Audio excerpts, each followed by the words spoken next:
எல்லா பொண்ணுங்களுக்குமே வந்து பார்த்தீங்க அப்படின்னா அவங்க அப்பா அம்மாவை அவங்க ஃபேமிலியை பார்த்துக்கணும் அப்படிங்கிற ஒரு கனவு கண்டிப்பாக இருக்கும். எங்கள் வீட்டில் எங்கள் அப்பா தான் குக் பண்ணுவாங்க. கிட்டத்தட்ட ஒரு 27 இயர்ஸ் ஆச்சு. என்னோட பாஸ்ட்டில் வந்து எங்கள் அம்மா அப்பா வந்து ரொம்பவே கஷ்டப்பட்டு தான் எங்களை வளர்த்தாங்க. அப்புறம் வந்து பார்த்தீங்க அப்படின்னா அப்பா அம்மா 2 பேருமே வந்து கூலி வேலை தான் பார்க்குறாங்க. Hello guys, welcome back to my channel. எனக்கு வந்து பார்த்தீங்க அப்படின்னா என்ன மாதிரி வீடியோஸ் வந்து நீங்கள் கேட்டிருந்தீங்க அப்படின்னா என்னோட இன்ட்ரோ கேட்டிருந்தீங்க. ஏன்னா நான் இதுக்கு முன்னாடி ஓப்பன் பண்ண சேனலில் வந்து பார்த்தீங்க அப்படின்னா இன்ட்ரோ வீடியோ போடலை. நிறைய பேர் வந்து நான் என்ன ஒர்க் பண்ணுறேன், என்னோடய ஃபேமிலியில் எவ்வளோ மெம்பர்ஸ் இருக்காங்க, நான் எந்த ஸ்கூல் படித்தேன், காலேஜ் படித்தேன் அப்படின்லாம் சொல்லி கேட்குறீங்க. தனியாக வந்து என்னால் செப்பரேட்டாக வந்து எல்லாத்துக்கும் ரெஸ்பான்ஸ் பண்ண முடியல. அந்த ஒரு ரீசன்னால் இந்த இன்ட்ரோ வீடியோ வந்து நான் இன்றைக்கி எடுத்திருக்கேன். ஓகே, பழைய வீடியோவில் எதெல்லாம் நான் மிஸ் பண்ணியிருக்கணும் அதை எல்லாத்தையுமே இந்த சேனலில் நான் கண்டிப்பாக கம்ப்ளீட் பண்ணுவேன். என்னோட சேனலை ஃபர்ஸ்ட் டைம் பார்க்குறீங்க அப்படின்னா சப்ஸ்கிரைப் பண்ணிக்கோங்க, பெல் ஐக்கானை கிளிக் பண்ணி ஆல் அப்படிங்கிறத கிளிக் பண்ணிக்கோங்க. அப்போ தான் நான் போடுற வீடியோஸ் எல்லாமே உங்களோட நோட்டிஃபிகேஷனில் வரும். ஓகே, இப்போ வந்து பார்த்தீங்க அப்படின்னா என்னோட பேர் வந்து ரம்யா. கண்ணன் அப்படிங்கிறது என்னோட ஹஸ்பண்டோட நேமு, என்னோட அப்பா நேம் கிடையாது. அப்பாவோட நேம் வந்து பார்த்தீங்க அப்படின்னா கலையரசன். ரெண்டுமே கே அப்படின்னு சொல்லிட்டு தான் வரும். அப்பா பேர் கலையரசன், அம்மா பேர் வந்து பரமேஸ்வரி. எனக்கு 2 பிரதர்ஸ் இருக்காங்க எனக்கு கீழே. அவங்க வந்து பார்த்தீங்க அப்படின்னா ஒருத்தவங்க பேர் வந்து சக்திவேல், இன்னொருத்தவங்க பேர் பன்னீர்செல்வம். என்னோட ஃபேமிலியில் 5 மெம்பர்ஸ் இருக்காங்க. இப்போ வந்து நான் வந்து பார்த்தீங்க அப்படின்னா சென்ட் மேரிஸ் காந்திபுரமில் இருக்க ஹையர் செகண்டரி ஸ்கூலில் தான் படித்தேன். அது வந்து புனித மரியன்னை அப்படின்னு தான் சொன்னால் நிறைய பேத்துக்கு தெரியும். சென்ட் மேரிஸ்னு சொன்னால் அவ்வளோக்கா தெரியாது. மேபி வேறு ஏதாவது சென்ட் மேரிஸை நினச்சிருவீங்க. அந்த ஒரு ரீசனால் சொல்கிறேன். என்னோடய பிரதர்ஸ் வந்து பார்த்தீங்கன்னா சென்ட் மேரிஸில் படித்தாங்க. அதுக்கப்புறம் வந்து கார்ப்பரேஷனில், நானுமே 11th 12th வந்து கார்ப்பரேஷனில் தான் படித்தேன், ரத்னபுரி ஸ்கூலில். என்னோடய தம்பிகளும் வந்து பார்த்தீங்க அப்படின்னா அப்படி தான் படித்தாங்க. அதுக்கப்புறம் வந்து பார்த்தீங்க அப்படின்னா அப்பா அம்மா 2 பேருமே வந்து கூலி வேலை தான் பார்க்குறாங்க. மந்த்லி வந்து பார்த்தீங்கன்னா அப்பாவுக்கு ஒரு 10 to 12 வரும், இல்லைன்னா 15 வரும். அம்மாவுக்கு வந்து பார்த்தீங்க அப்படின்னா 8000 அந்த மாதிரி வரும். சின்ன வயசுலேருந்தே வந்து பார்த்தீங்க அப்படின்னா ரொம்பவே கஷ்டப்பட்டு தான் எங்களை வளர்த்தாங்க. நாங்கள் 3 பிள்ளைங்க. எங்கள் 3 பேர்த்தையுமே டிகிரி கம்ப்ளீட் பண்ண வச்சுருக்காங்க. நான் வந்து பிஎஸ்சி கம்ப்யூட்டர் சயின்ஸ் வந்து கற்பகம் காலேஜில் முடித்தேன். என்னோட தம்பி ஒருத்தர் வந்து சங்கரா, இன்னொருத்தவங்க வந்து எஸ்என்ஆர் காலேஜில் முடித்தாங்க. ஒருத்தவங்க பிகாம் முடித்தாங்க. இன்னொரு தம்பி வந்து சேம் என்னோட கோர்ஸே தான் எடுத்தாங்க, பிஎஸ்சி கம்ப்யூட்டர் சயின்ஸ் தான் எடுத்திருக்காங்க.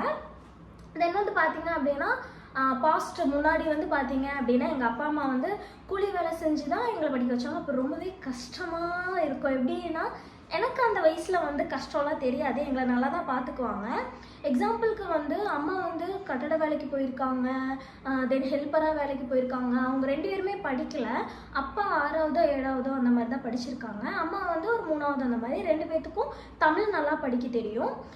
அப்பா வந்து பார்த்தீங்க அப்படின்னா டர்னர் அப்படின்னா அந்த பம்பு செட்டுக்கு டேங்க் வரும்ல, அந்த டேங்க், அதாவது மோட்டருக்கு டேங்க் ஃபிக்ஸ் பண்ணுற அந்த டேங்க்கு செய்கிறது தான் அப்பாவோட ஒர்க்கு. ஃபிட்டிங் பண்ணுறதுலேருந்து அந்த டேங்க் செய்கிறது எல்லாமே அப்பா செய்வாங்க.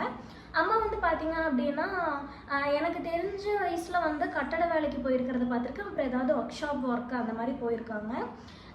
இந்த விஷயம்லாம் ஏன் சொல்கிறேன் அப்படின்னா, நான் மிடில் கிளாஸ் ஃபேமிலியிலேருந்து ஒரு பொண்ணு வந்து சோஷியல் மீடியாக்குள்ளே வரா. அந்த பொண்ணுக்கு வந்து என்ன ரீசனாக இருக்கும், எதை நினச்சா அவங்க உள்ளே வந்திருப்பாங்க அப்படிங்கிறத நீங்கள் யோசிக்கணும். எனக்கு இது வரைக்கும் பேட் கமெண்ட்ஸ் அப்படின்னு சொல்லிட்டு ரொம்ப பேடாலாம் வரல. ஏன்னா இந்த போகிற போக்கில் பேசணும்னு நினச்சிட்டு பேசுகிறவங்க, இல்லைன்னா தெரிஞ்சவங்க நம்மளை ஹர்ட் பண்ணணும்னு சொல்லிட்டு ஃபேக் ஐடியிலேருந்து பேசுகிறது, அந்த மாதிரி வேணால் நடந்திருக்கே தவிர்த்து, ஏன்னா நான் பேட் கமெண்ட் பண்ணுற மாதிரி நான் எந்த ஒரு விஷயமும் நடந்துக்க மாட்டேன்.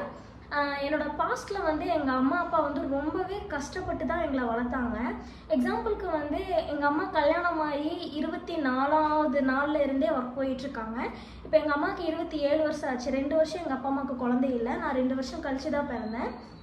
அப்படி பார்த்தா எங்கள் அம்மா வந்து 24 நாளில் இருந்து ஸ்டில் இப்போ வரைக்குமே எங்கள் அம்மா ஒர்க் போயிட்டுருக்காங்க. அப்போது எவ்வளோ கஷ்டப்பட்டு எங்களை வளர்த்துருப்பாங்க, எங்களுக்கு எல்லாமே பண்ணியிருப்பாங்க அப்படிங்கிறத யோசிச்சு பாருங்கள்.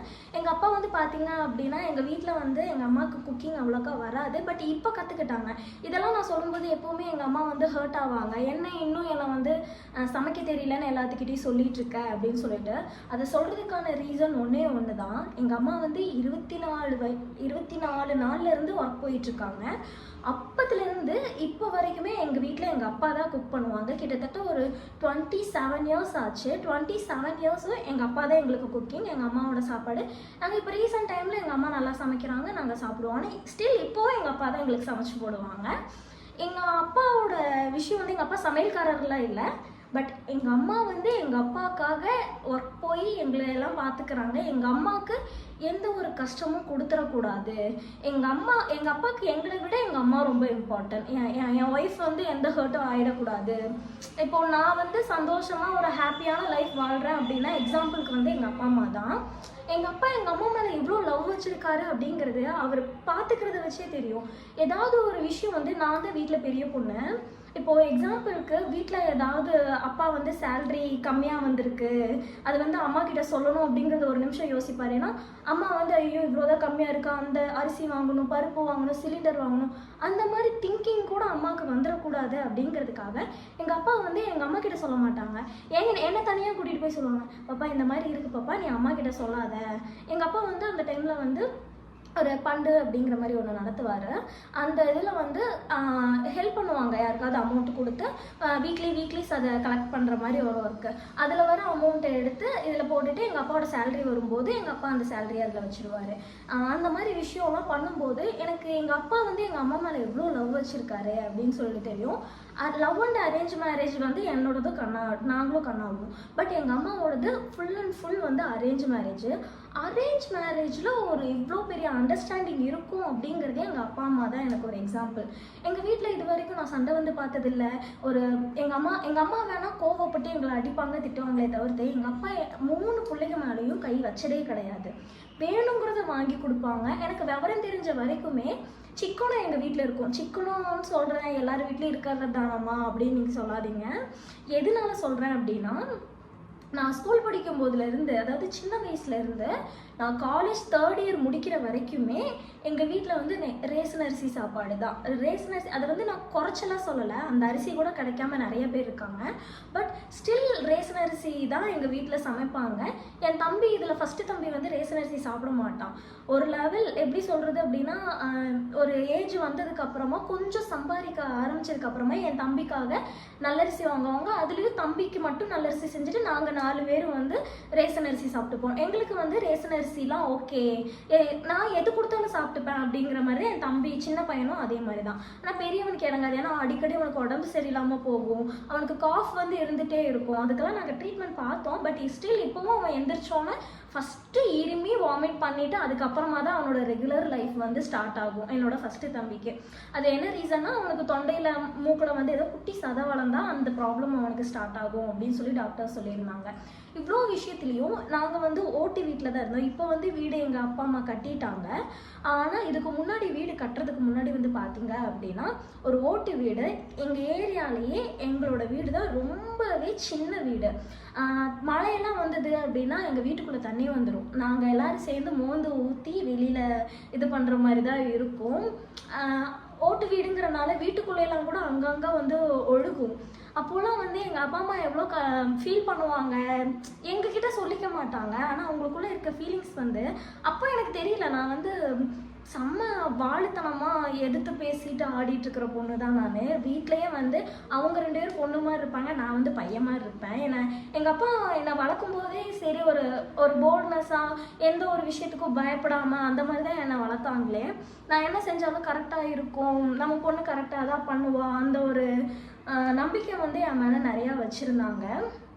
நான் எக்ஸ்பெக்டே பண்ணாமல் பண்ண விஷயம் அப்படின்னா இந்த லவ் மட்டும்தான்.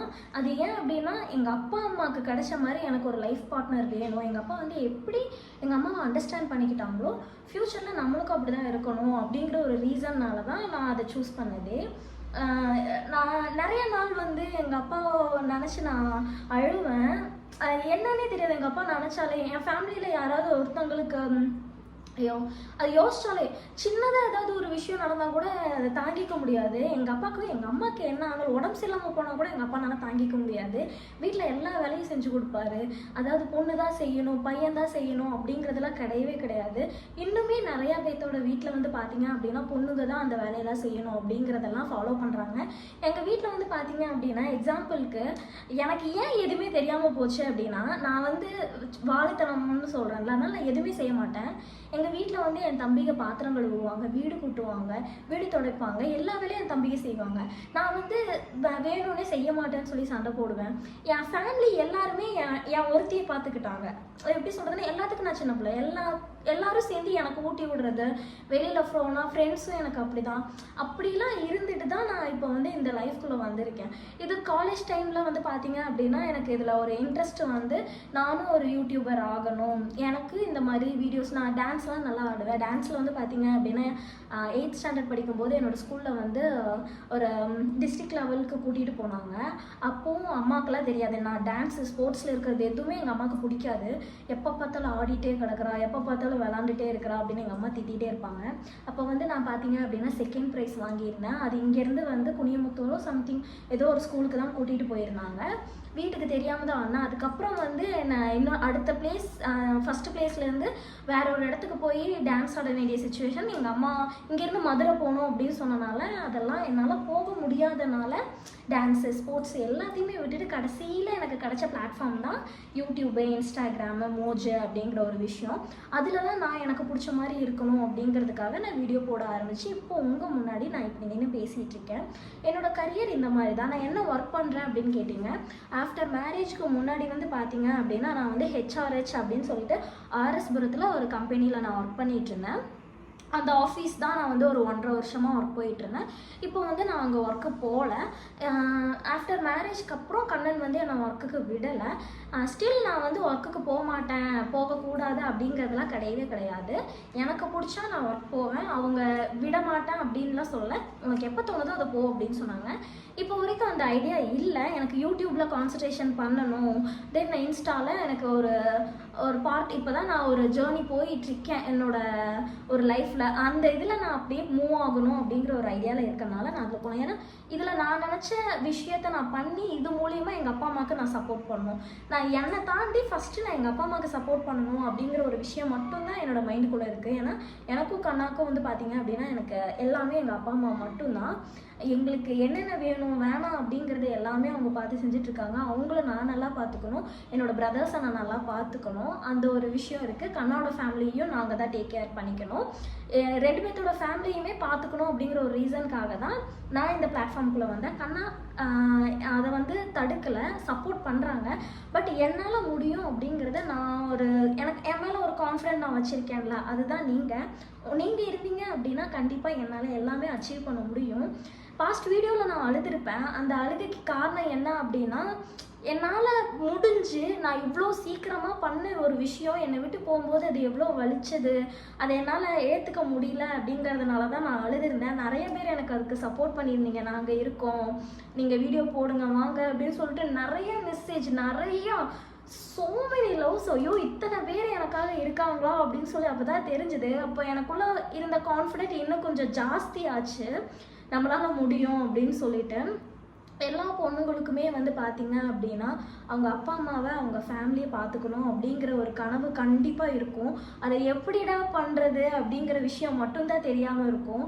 அந்த விஷயம் ஒன்றை மட்டும் நீங்கள் கண்டுபிடிச்சிட்டிங்க அப்படின்னா கண்டிப்பாக நம்ம நினச்சது நடக்கும்.